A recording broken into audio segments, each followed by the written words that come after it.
Hey Scorpio, welcome to the Sacred Sage. This is your weekly tarot reading for the week of 29th October till 4th of November.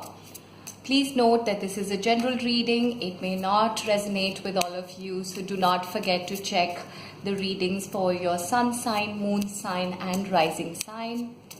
I also have to make a special announcement. Next week we will have a special tarot reading which will be your prosperity reading, more or less covering everything that's supposed to come your way in the next 1 year with respect to prosperity and peace in your life. Well, as far as the astro chart is concerned, a lot is happening in your sign, Scorpio.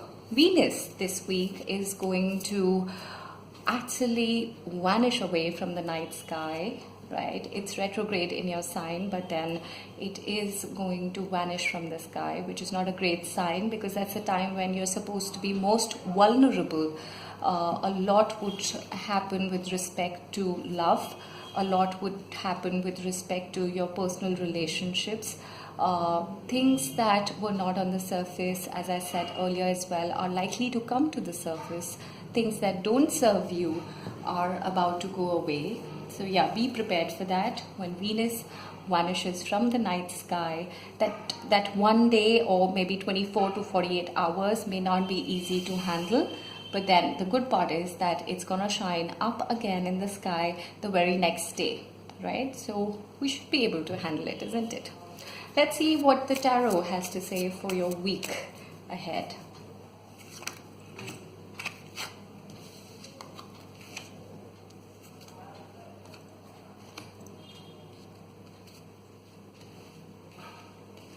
All right, not a great sign for you, but it seems that you've been very focused with respect to your relationships, and I would have said any form of relationship, but this is very evident with the Ten of Cups that something about your love relationship or settlement is right on your focus. Okay, there are opportunities in your energy space, there are opportunities in your life. You've been reluctant to take it up, and all of this is with respect to your personal life. So maybe there is a love affair or a marriage proposal that is right there around the corner. Maybe it's been there for a while, but you've not been thinking about it or pursuing it because you've been feeling like this. However, maybe within 6 weeks to 6 months, right, whatever applicable to you and depending on your situation and your energy, between 6 weeks to 6 months, something about your love or relationship is about to transform.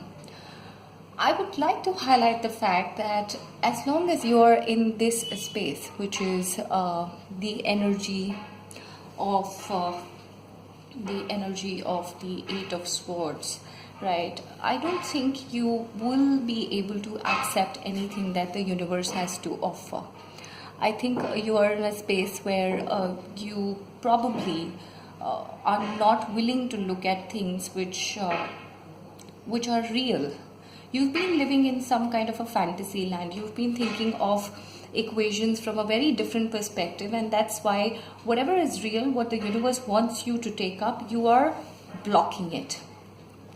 And it's your resistance that is making you get into this whole Queen of Swords energy where you're brutal. There is decision that you want to take, but I think the decisions are not falling in place. I think something about it is still imbalanced. You are waiting for something to reveal. You're waiting for some kind of clarity to come in. Ten of Pentacles is also something which says that, you know, you are somewhere stuck with some kind of property or money issues. Something about maybe your ancestral property, something about wealth, finances is making you do certain things which you know are not appropriate, which is making you the Queen of Swords. Now, Queen of Swords I wouldn't say if she does right things or wrong things. She definitely is someone who's decisive and brutal while deciding things, right? It's about, I want it my way no matter what. And you've been in that energy for a long, long time. And that's the reason why anything which is about love, nurture, care. See, if you see the difference, as the week progresses, from this Queen of Swords brutal energy, you are getting into the Empress energy. The difference between these two is that the Queen of Swords is rough, she's cold, she doesn't care who's in front of her.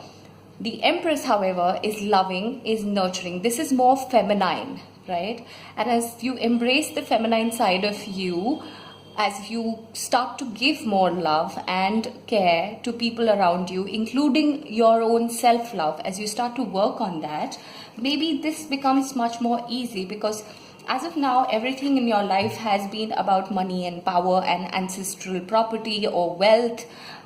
That's all that you focused on. And maybe that's why you've made some wrong decisions, and now you are in this state where you don't know which way to go.